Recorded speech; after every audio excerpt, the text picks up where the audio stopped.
ขอเฮียน ประธานกองประชุมที่เคารพนับถืออย่างสูงเฮียนบรรดาสหายสมาชิกสภาแห่งชาติและแขกที่มีเกียรติที่นับถือและหักแพงข้าพเจ้าขออนุญาตตั้งหน้าให้องค์การกวดกายแห่งรัฐเสนอบทรายงานโดยสังเขปเกี่ยวกับการจัดตั้งปฏิบัติแผนเคลื่อนไหว5 ปี 2021 2025และก็ประจำปี 2025และแผนการเคลื่อนไหว5 ปี 2026 2030แผนปฏิบัติประจำปี 2026ขององค์การกวดกายแห่งรัฐต่อกองประชุมสมัยสามัญเถื่อที่10ของสภาแห่งชาติสุดที่เก่า ตลอดระยะ5 ปีผ่านมาภายใต้การสีน้ำอย่างใกล้ชิดของสภาแห่งชาติประธานประเทศและความประจักษ์ใสของรัฐบาลองค์การกวดกายแห่งรัฐได้เคลื่อนไหวจัดตั้งปฏิบัติเวียกงานของตนอย่างตั้งหน้าตามพระบทบาทและตามมติของสภาแห่งชาติสุดที่เก่ามอบหมายในโอกาสกองประชุมสมัยสามัญครั้งนี้ข้าพเจ้าก็ตั้งหน้าองค์การกวดกายแห่งรัฐและงานผลการเคลื่อนไหวเวียกงานกวดกาย5 ปีแต่2021 2025และประจำปี 2025ดังนี้ภาคที่ 1การจัดตั้งปฏิบัติแผนเคลื่อนไหว5 ปี 2021 2025และประจำปี 2025รูปแบบที่ 1ตีราคาด่านดีก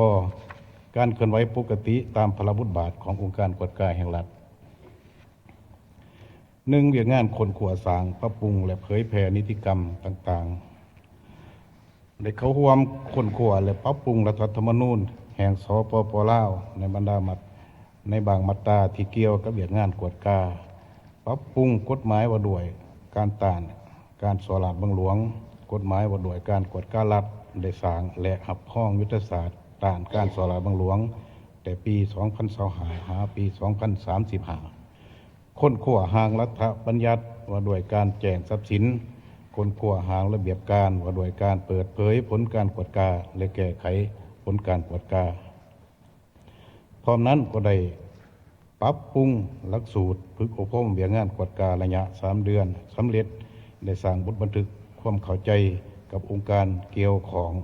และนิติกรรมอื่นๆที่เกี่ยวของกับเวียกงานกวดกาเวียกงานต้านการสลาดบังหลวง 2เวียกงานเวียกคนขั้วคำห้องและคำเสนอ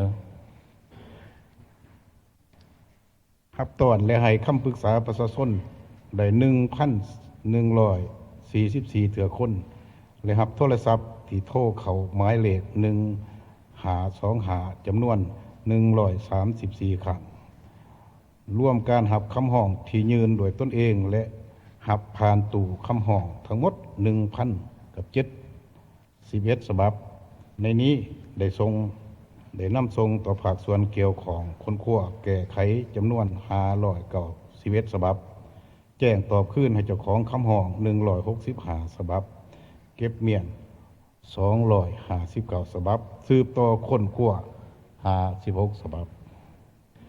เนื้อในของคำห้องแม่นเกี่ยวของกับความขัดแย้งเรื่องที่ดินกวม 72% นอกนั้นแม่นความบ่พอใจต่อการพิจารณาคดี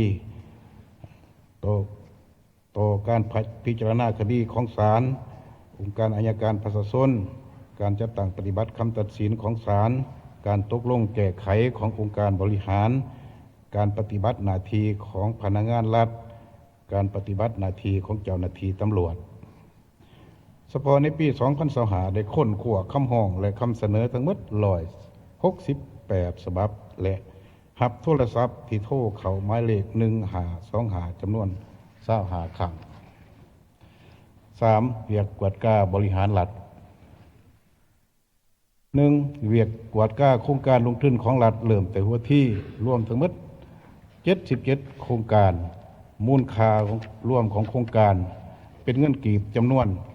188,000ตื้อกีบเป็นเงิน$7,630,000 สหรัฐและเงินหยวนในมูลค่า37.40 ตื้อหยวนเฉพาะปี2025ได้กวดกา25โครงการผลการติดตามกวดกาถึงว่าเห็นได้ความอัจฉริยะของเจ้าของโครงการและผู้รับเหมาและบริษัทผู้รับเหมาในการแก้ไขปัญหาบรรดาขอโครงข่างในการจัดตั้งปฏิบัติโครงการตามผลของการกวดกาเป็นต้นการประกอบเอกสารให้ถูกต้องการสรุปปริมาตรเวียกให้ถูกต้องตามกับความจริงและการแก้ไขปัญหาอื่นๆแต่ก็ยังเห็นว่าในการจัดตั้งปฏิบัติโครงการยังบ่มีบทประเมินผลในด้านสิ่งแวดล้อมสังคมบ่มีใบมอบสิทธิ์นำใส่ที่ดินของประชาชนบ่มีใบอย่างยื่นหับข้องแบบแต้มจากแขนงการที่เกี่ยวข้องพร้อมกันนั้นด้านงบประมาณที่สำหรับให้บริษัทรับเหมาในแต่ละปีแม่นมีน้อยเมื่อเทียบกับปริมาตรเวียกที่สำเร็จตัวจริงเฮ็ดให้ตัวเลขหนีข้างสำหรับจำนวนหลวงหลายและบรรณาอื่นๆ 2. เวียกกวดกาตามคำสั่งโดยปฏิบัติโดยได้ดำเนินการกวดกา7กลุ่มเป้าหมาย 1. กวดกาความรับผิดชอบและสืบสวนสอบสวนบรรดาบุคคลที่เกี่ยวข้องกับการอนุมัติปล่อยสินเชื่อของธนาคารพัฒนาธนาคารการค้าต่างประเทศมหาชนและธนาคารส่งเสริมกสิกรรม 2. กวดกาการบุกรุกที่ดินของรัฐการบุกรุกเนื้อที่เขตป่าผลิตป่าป้องกันการตัดไม้อยู่แขวงอัตตปือ 3. กวดกาเก็บกำข้อมูลเกี่ยวกับข้อขัดแย้งโรงงานซีมั่งอยู่แขวงหลวงพระบางและอุดมไซ 4. กวดกาหนีต้องรับหนีต้องส่งของรัฐวิสาหกิจไฟฟ้าลาวและบ่วงเงินจำนวน$237 ล้านสหรัฐหากวดกาการนำเข้าพาหนะเป็นต้นมันรถใหญ่จากต่างประเทศอยู่แขวงสัญบุรี 6. กวดกาการจัดซื้อจัดจ้างที่บ่ผ่านการประมูลและเบิกจ่ายเงินบ่นอนในแผนอยู่รัฐวิสาหกิจไฟฟ้าลาวบริษัทผลิตไฟฟ้าลาวมหาชนบริษัทโทรคมนาคมมหาชนบริษัท ETL จำกัดรัฐวิสาหกิจน้ำมันเสือไผ่เวียงจันทร์รัฐวิสาหกิจลาวบริการสินค้าผ่านแดนรัฐวิสาหกิจบริการความปลอดภัยโรงงานผลิตยาเหล็ก2และรัฐวิสาหกิจการบินลาวและ 7. ในปี2025ได้ดำเนินการกวดกากองสนามบินลาวและกองจราจรทางอากาศลาวผลการกวดกาพบเห็นการละเมิดระเบียบกฎหมายของพนักงานบุคคลและนิติบุคคลที่ส่งผลเสียหายต่อภาครัฐเป็นต้นสูญเสียเนื้อที่เขตป่าผลิตป่าป้องกันและป่าใหม่ธรรมศาสตร์จำนวนหลวงหลายผลเสียหายเป็นเงินในเบื้องต้นเห็น 2.39 ตื้อกีบมีผู้เกี่ยวของในการละเมิดกฎระเบียบกฎหมายเบื้องต้นจำนวน49คนยึดรถพาหนะจำนวน23คันในนั้นได้ส่งกลับคืนประเทศต้นทางจำนวนหนึ่ง 4. เวียงงานสกัดกั้นและต้านการสลาดบังหลวงได้โฆษณาเผยแพร่เอกสารแจ้งทรัพย์สินเอกสารต้านการสลาดบังหลวงขึ้นห้องบรรยายและจัดกิจกรรมต่างๆให้สมาชิกพรรคพนักงานราชการทหารตำรวจและพลเมืองรับผู้เข้าใจต่อผลหายและภัยอันตรายของการสลาดบังหลวงทั้งหมด69ครั้งได้ปฏิบัติเวียกงานแจ้งทรัพย์สินและไล่หับโดยแจกย้ายแบบพร้อมให้บรรดากระทรวงองค์การและท้องถิ่นทั้งหมด 7,913 ฉบับและกำลังเก็บคืนเอกสารแจ้งทรัพย์สินของพนักงานขั้นสูงขั้นสุดการคุ้มครองตามการแจ้งการทรัพย์สินกรณีต่างๆทั้งหมด792 ทานยิ่ง67 ทานดำเนินการสืบสวนสอบสวนจำนวน18กลุ่มเป้าหมายมีผลเสียหายทั้งหมด642.93 ตื้อกีบ 68.95 ล้านบาท 7.80 ล้านหยวน 66.8 ล้านดอลลาร์สหรัฐและ 1.5 ตื้อดง เก็บกู้ได้66ตื้อ66.40ตื้อกีบ6.49 ล้านบาท5.19 ล้านหยวน7.29 ล้านดอลลาร์สหรัฐและนอกจากนั้นยังเก็บกู้คืนเป็นทรัพย์สินอื่นๆขยายผลต่อผู้เกี่ยวของทั้งหมด334 คน ในนี้เป็นพนักงานรัฐ213 คนพนักงานรัฐวิสาหกิจ44 คนและบุคคลอื่นๆ77 คน8 กลุ่มเป้าหมายนี้ได้ดำเนินการสืบสวนสอบสวนสำเร็จจำนวน13เป้าหมายขยายผลต่อผู้เกี่ยวของจำนวน312 คน ในนี้สรุปส่งอัยการเพื่อสั่งฟ้องจำนวน88 คนศาลตัดสินแล้ว3 คน แก้ไขตามระเบียบบริหารจำนวน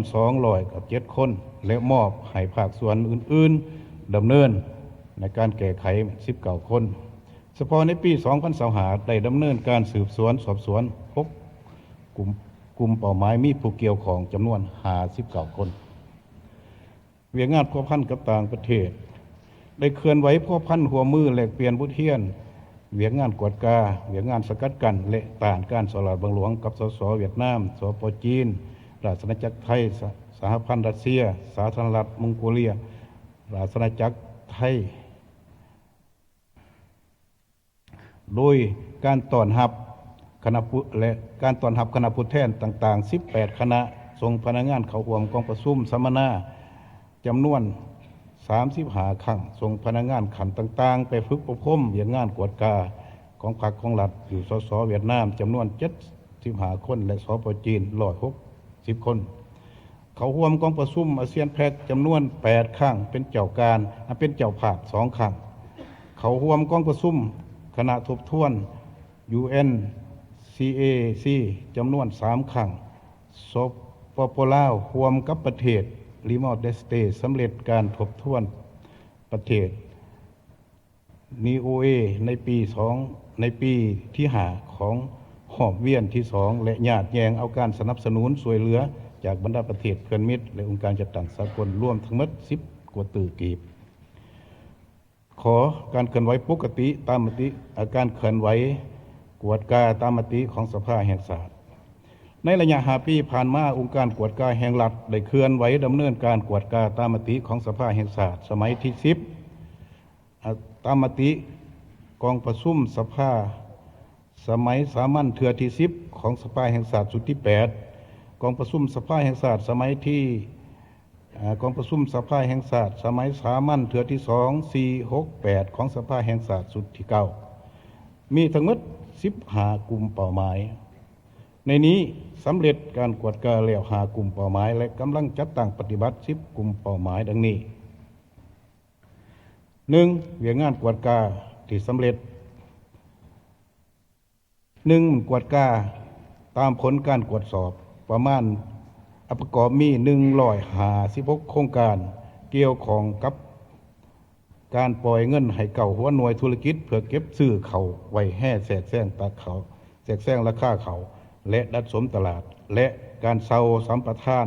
ที่ดินรัฐจำนวน30 โครงการ 2. กวดกาการชดเชยให้ประชาชนที่ได้รับผลกระทบที่เกิดขึ้นจากอุบัติเหตุสันเขื่อนดี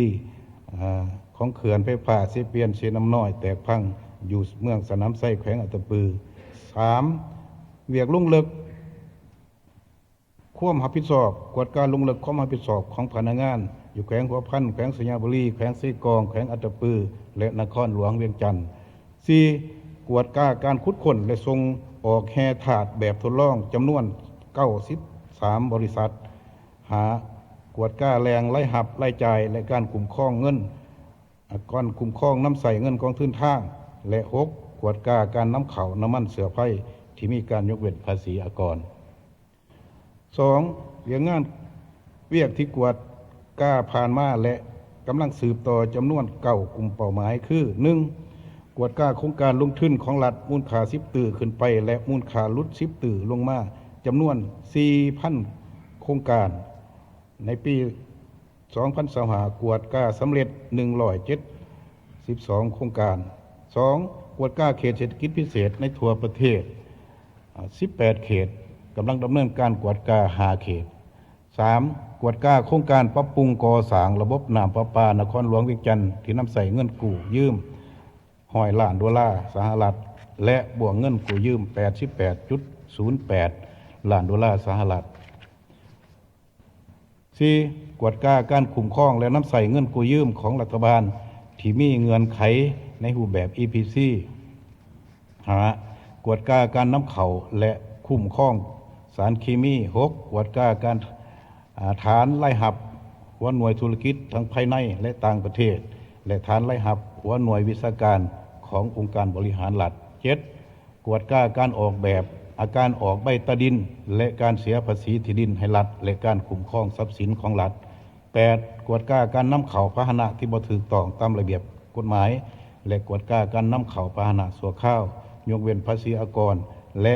เสียภาษีอากร 1% ตามนโยบายส่งเสริมการลงทุน 9. ติดตามสุกงูการจ่ายค่าชดเชยให้ประชาชนที่ถือผลกระทบจากโครงการก่อสร้างทางรถไฟลาวจีนผลการกวดก้าใน15 กลุ่มเป้าหมายพบเห็นมูลค่าเสียหายมูลค่าหักลบและมูลค่าเก็บกู้คืนรวมทั้งหมด 5,458 ตื้อกีบ 4.26 ล้านดอลลาร์สหรัฐ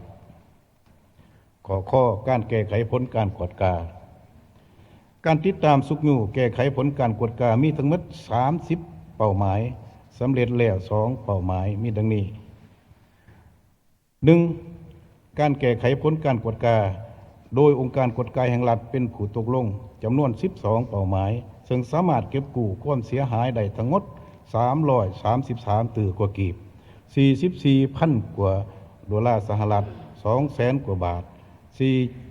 4.5 ล้านดอลลาร์เป็นที่ดิน6 ตอนเพื่อนผัก2 หลังพาหนะรถใหญ่จำนวน6 คันรถลากบวกกับหางลาก2 สุดและค่ำ44 บาททิปเป็นของรัฐและยังค้างอีก10 เป้าหมายมูลค่าเสียหาย224 ตื้อกว่ากีบ 1.24 ล้านกว่าดอลลาร์และ 3.19 ล้านหยวน 2. การแก้ไขผลการกวดก้าตามมติสภาแห่งชาติจำนวน11 เป้าหมายมาฮอดปัจจุบันสามารถเก็บกู้และแก้ไขคือ 1. เก็บกู้เงินและค่าพันธะต่างๆได้ทั้งหมด32 ตื้อกว่ากีบ 79,000 กว่าดอลลาร์สหรัฐและ 3,860 บาท 2. หักลบมูลค่าโครงการจากสารบัญแผนการลงทุนของรัฐได้จำนวน31 โครงการมูลค่าหักลบทั้งหมด171 ตื้อกว่ากีบ 3. แก้ไขโครงการนอกแผนได้บรรจุเข้าในแผนจำนวน86 โครงการและเวียกอื่นๆแก้ไขได้จำนวนหนึ่งสังรวมแล้วในจำนวนทั้งหมด11กลุ่มเป้าหมายนี้ยังบ่สามารถแก้ไขสำเร็จขาดตัวเทือสังรวมแล้วในจำนวนทั้งหมด11 เป้าหมายนี้มันยังบ่ทันสามารถแก้ไขสำเร็จขาดตัวเทือและจะสืบต่อแก้ไขในตอนหน้า 3. การแก้ไขผลการกวดก้าโครงการลงทุนของรัฐตามแจงการ 130/หสนยและการค้นคว้าส่งออกการขุดค้นส่งออกแห่ถาดแบบทดลองจำนวน7 เป้าหมายคือ 1. การหักลบมูลค่าเวียกบ่ได้ปฏิบัติมูลค่าคิดไล่บ่ถือระเบียบการและการดัดแก้มูลค่าเส้นสัญญาหลุดสภาพคล่องจำนวน796 โครงการมูลค่า 3,942 ตื้อกีบซึ่งหักลบแล้ว362 โครงการมูลค่า 2,564 ตื้อกีบ 2. โครงการนอกแผนจำนวน86 โครงการซึ่งปัจจุบันบรรจุเข้าแผนแล้ว42 โครงการ 3. โครงการที่สำระเงินเกินหน้าเวียกปฏิบัติตัวจริงจำนวน10 โครงการซึ่งแก้ไขสำเร็จแล้ว7 โครงการ 4. ปฏิบัติวินัยต่อพนักงานที่ยั่งยืนปริมาตรเวียกที่บ่ถือกับตัวจริงและพัวพันกับเงินกู้ยืม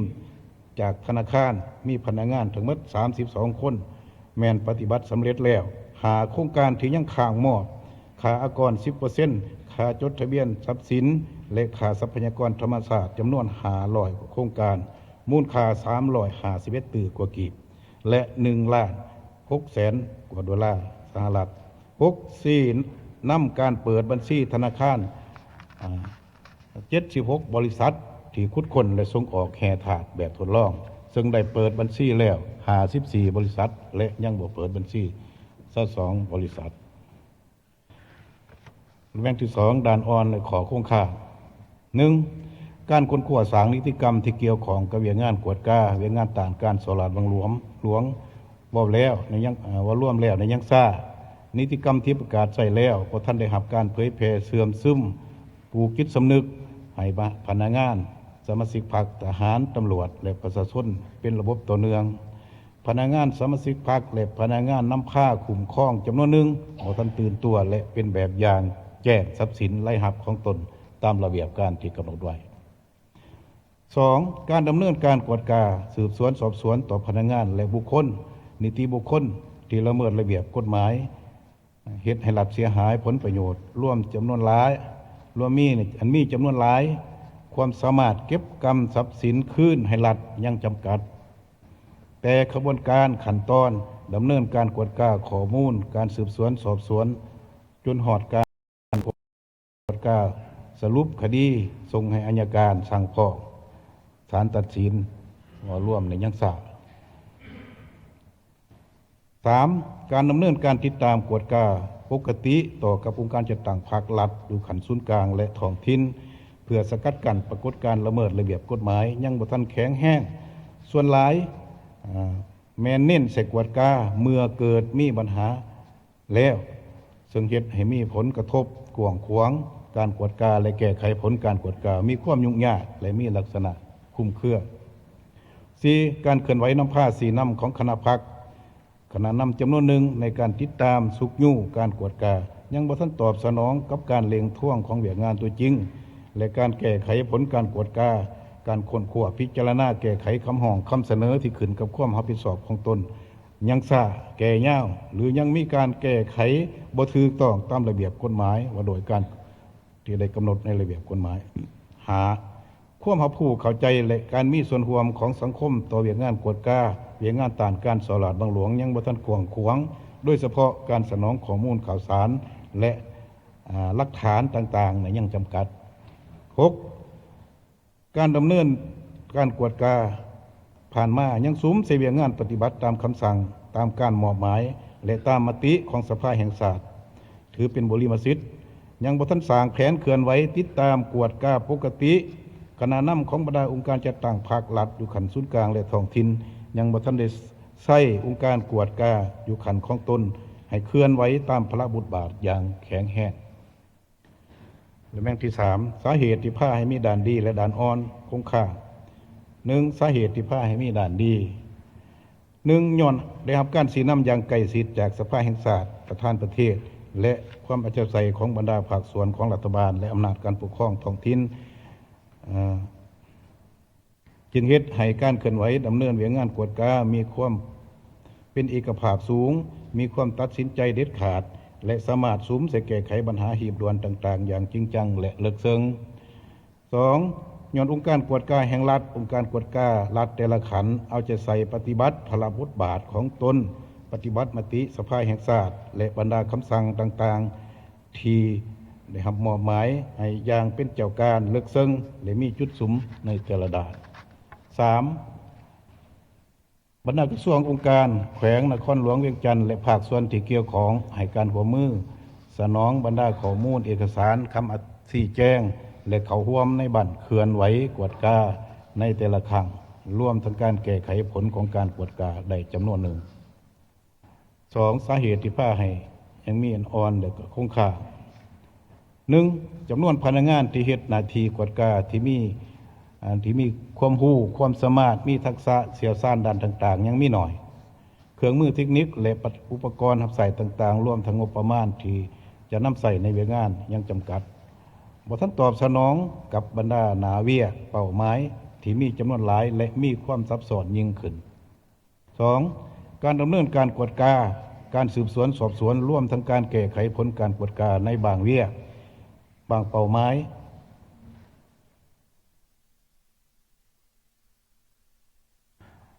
แมนเป็นเหตุการณ์ที่เกิดขึ้นหลายปีแล้วหรือว่าหลายสิบปีก็ว่าได้เหตุให้การสอบค้นการถอนโฮมบรรดาข้อมูลเอกสารหลักฐานต่างๆร่วมทั้งขอดการแก้ไขพบความยุ่งยากเป็นต้นดำเนินการกวดกาโครงการลงทุนของรัฐมูลค่า10 ตื้อขึ้นไปและลด10 ตื้อลงมาบรรดาโครงการเหล่านี้ส่วนหลายมันเกิดขึ้นได้10 กว่าปีแล้ว 3. การบำรุงก่อสร้างพนักงานเจ้าหน้าที่กวดกาส่วนใหญ่ยังอาศัยการส่งไปฝึกอบรมยกระดับอยู่ต่างประเทศการจัดฝึกอบรมอยู่ภายในประเทศยังมีน้อยย้อนขาดเขินงบประมาณเฮ็ดให้การยกระดับความรู้และทักษะในการเคลื่อนไหวตัวจริงยังบ่ทันเป็นระบบส่วนหลายได้ความรู้ยกระดับความรู้ด้านทฤษฎีแต่ว่าทักษะตัวจริงในการปฏิบัติหน้าที่แม่นบ่ทันได้รับการยกระดับอย่างเป็นระบบ 4. นโยบายต่างๆต่อกับผู้ประกอบส่วนในการให้ข้อมูลหรือเข้าร่วมเวียกงานกวดกายังบ่ทันแจ้งโดยเฉพาะยังขาดนิติกรรมที่กำหนดเงื่อนไขและมาตรฐานก็คือขั้นตอนวิธีจัดตั้งปฏิบัติภาคที่ 2 ทิศทางเคลื่อนไหว5 ปี 2026 2030 และปี 2026 1. แผนเคลื่อนไหว 2026 หา 2030 ที่ 1. โฆษณาเผยแผ่ปลูกจิตสำนึกให้สังคมพนักงานสมาชิกพรรคทุกขันต่อกับผลหายของการสละบังหลวงเอาใจใส่การแจ้งทรัพย์สินรายรับของพนักงานสมาชิกพรรคให้ครบถ้วนสร้างและปรับปรุงนิติกรรมที่ยังขาดให้สำเร็จพร้อมทั้งประเมินตีราคาบรรดานิติกรรมที่ได้นำใส่ในปัจจุบัน 2. ดำเนินการติดตามกวดกาปกติต่อกับองค์การจัดตั้งของพรรครัฐอยู่ในขั้นศูนย์กลางและท้องถิ่นให้หลายขึ้นและกว้างขวางพร้อมกันนั้นก็ดำเนินการกวดกาสืบสวนสอบสวนต่อพนักงานองค์การจัดตั้งพรรครัฐและบุคคลนิติบุคคลที่ละเมิดระเบียบกฎหมายเฮ็ดให้รัฐเสียหายด้านทรัพย์สินสูญเสียผลประโยชน์อย่างเด็ดขาดเข้มงวดตามคำขวัญกวดกาทั่วถึงเลิกเซิงโปร่งใสแก้ไขปัญหาถูกต้องเด็ดขาดทันเวลาและเป็นธรรมเมื่อพบเห็นมีการละเมิดแม่นนำใส่บรรดามาตรการเข้มงวดเด็ดขาดทั้งด้านระเบียบทั้งด้านระเบียบของพรรคและก็กฎหมายของรัฐที่กำหนดไว้ 3. ยกสูงคุณสมบัติศีลธรรมปฏิวัติความรับผิดชอบต่อหน้าที่การเมืองพร้อมทั้งก่อสร้างพนักงานขององค์การกวดการัฐแต่ละขันให้มีความรู้ความเชี่ยวชาญในเวียกงานของตนก่อสร้างอยู่ภายในและต่างประเทศนับตั้งการถอดถอนบทเรียนจากต่างประเทศนำใส่เทคโนโลยีอุปกรณ์เครื่องมือที่ทันสมัยเขาช่วยเวียกงานกวดกาขององค์การกวดกาแต่ละขันให้หลายขึ้น 4. สุกยู่การเคลื่อนไหวขององค์การกวดการรัฐแต่ละขันให้ดำเนินการกวดกาตามขอบเขตสิทธิขันคุ้มครองของตนให้หลายและแข็งแห้งขึ้นหาติดตามสุกยู่คณะพรรคคณะนำเอาใจใส่นำผ้าสีน้ำแขนงการเกี่ยวของในการแก้ไขผลการกวดการค้นคว้าพิจารณาแก้ไขคำห้องคำเสนอที่ขึ้นกับความรับผิดชอบของตนตามกำหนดไว้ในกฎหมายว่าด้วยการกวดการัฐ 6. ดำเนินการกวดการสืบสวนสอบสวนบรรดานาเวียกที่ยังบ่ทันได้สำเร็จตามพระบุตรบาทตามคำสั่งตามการมอบหมายและตามมติสภาแห่งชาติให้สำเร็จ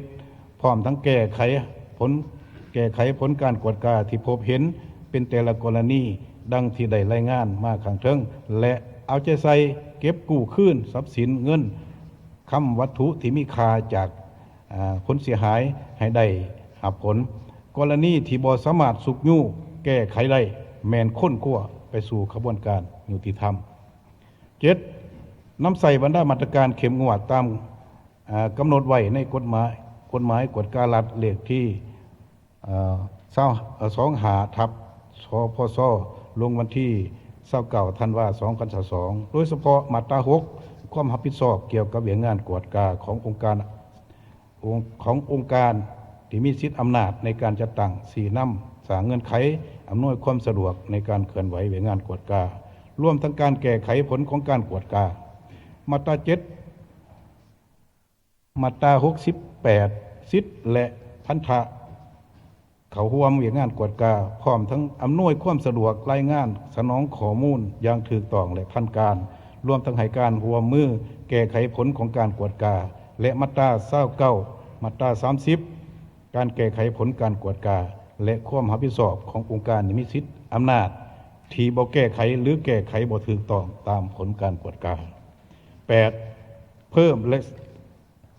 เสริมขยายการหัวมือกับการพัวพันหัวมือแลกเปลี่ยนบทเรียนในเวียกงานกวดกาเวียกงานสกัดกันและต้านการสลาดบังหลวงเพื่อญาติแยงบทเรียนและการช่วยเหลือสนับสนุนด้านต่างๆโดยเฉพาะมาจากสเวียดนามสปจีนสหพันธ์รัสเซียและบรรดาประเทศใกล้เคียงภาคพื้นสากลรวมทั้งบรรดาองค์การจัดตั้งสากล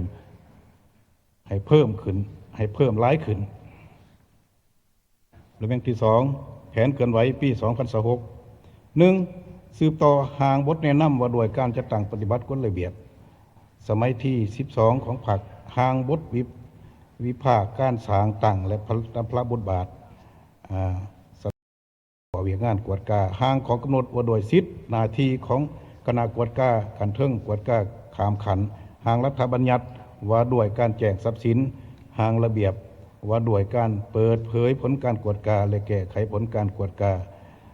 ปรับปรุงบทสอนตามหลักสูตรฝึกอบรมเวียกงานกวดกาในระยะ3 เดือนและอื่นๆ 2. สืบต่อค้นคว้าคำห้องคำเสนอที่ยังข้าง56ฉบับให้สำเร็จพร้อมทั้งเอาใจใส่ค้นคว้าคำห้องคำเสนอของสมาชิกพรรคพนักงานรวมทั้งประชาชนเพื่อให้ภาคส่วนที่เกี่ยวของแก้ไขโดยไว 3. โฆษณาเผยแพร่เอกสารแจ้งทรัพย์สินเอกสารต้านการสลาดบังหลวงขึ้นของบรรยายและจัดกิจกรรมต่างๆสืบต่อดำเนินการสืบสวนสอบสวน4 คดีและคดีภายในของตนได้สรุปส่งอัยการ 4. สืบต่อบรรดาเวียกงานที่กำลังดำเนินและเวียกงานที่ยังข้างคือ 1. สืบต่อกวดกาโครงการลงทุนของรัฐอยู่นครหลวงเวียงจันทร์จำนวน38โครงการและสำหรับโครงการที่บ่ทันได้กวดกาในจำนวนหนึ่งในสำหรับโครงการที่บ่ทันได้กวดกา100กับ6โครงการแม้นจะสืบต่อกวดกา 2. สืบต่อกวดกาการคุ้มครองและนำใส่เงินกู้ยืมจากการปฏิบัติโครงการในรูปแบบ EPC ในขอบเขตทั่วประเทศรวมทั้งบ่วงเพื่อปรับปรุงการก่อสร้างระบบน้ำประปาโรงมะข่ายโรงมะข่าย 3. สืบต่อกวดกาเขตเศรษฐกิจพิเศษที่ยังบ่ทันสำเร็จ5 เขต 4. สืบต่อกวดกาการนำเข้าและคุ้มครองสารเคมีสืบต่อกวดกาฐานไล่หับหัวหน่วยธุรกิจทั้งภายในและต่างประเทศและฐานไล่หับหัวหน่วยวิชาการขององค์การบริหารรัฐ 6. สืบต่อกวดกาการออกใบตาดินและการเสียภาษีที่ดิน 7. สืบต่อกวดกาการคุ้มครองทรัพย์สินของรัฐการเซาสัมปทานทรัพย์สินและที่ดินของรัฐ 8. สืบต่อกวดกาการ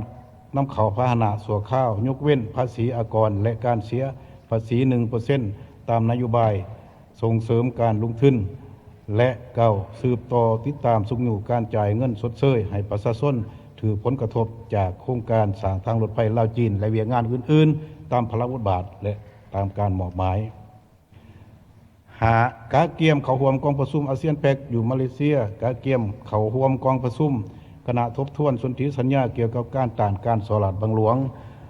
UNCAC และเวียกงานอื่นๆ 6. ติดตามสุกยู่การแก้ไขผลของการกวดกาบรรดาเป้าหมายที่ยังจัดตั้งแก้ไขบ่ทันสำเร็จเป็นต้น 1. การหักลบมูลค่าโครงการที่บ่ถูกต้องตามระเบียบการ 2. การปล่อยเงินกู้ของรัฐบาลผ่าน2ธนาคาร 3. โครงการนอกแผนที่สภาแห่งชาติเห็นดีหับข้องเขาเสนอเขาค้นคว้าพิจารณาข่าวแผนและอื่นๆดังที่ได้รายงานอยู่ข้างเทิง 7. รายงานหารัฐบาลเพื่อนำใส่บรรดาองค์การบรรดากระทรวงองค์การเพื่อสีนำบรรดากระทรวงองค์การปกครองท้องถิ่นแก้ไขขาดโตสำหรับเป้าหมายสำหรับ9เป้าหมายที่แก้ไขบ่ทันมีความคืบหน้าแก่ยาวเวลา 1. แก้ไข 4. กรมกองของกระทรวงการเงิน 2. การขายใหม่บ่ผ่านการประมูลและขายลดราคากลางของกระทรวงอุตสาหกรรมและการค้าจำนวน9ภาคส่วน 3. หนี้ต้องรับในปี 2018 และของ8กระทรวง 4. โครงการที่มีมูลค่าสูง 20% หาโครงการก่อสร้างทาง7 เส้นเทศบาลเมืองท่าแขก 6. การเก็บกู้คืนหนี้สินนำบริษัทจำนวนหนึ่งที่ภาครัฐเอง